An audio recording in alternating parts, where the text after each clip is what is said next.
Обращаются именно к вам. Я слаб, Вы пидорас. видите тут две Две машины. машины.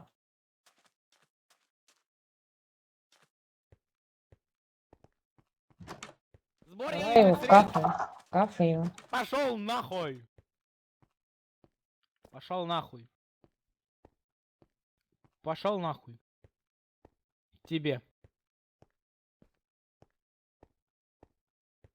Даю законное требование остановиться. У меня оружие, блядь.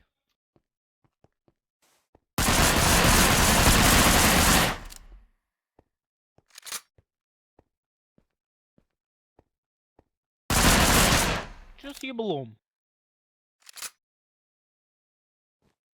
Я тебе давал первое законное требование. Чё с еблом? Ха-ха-ха!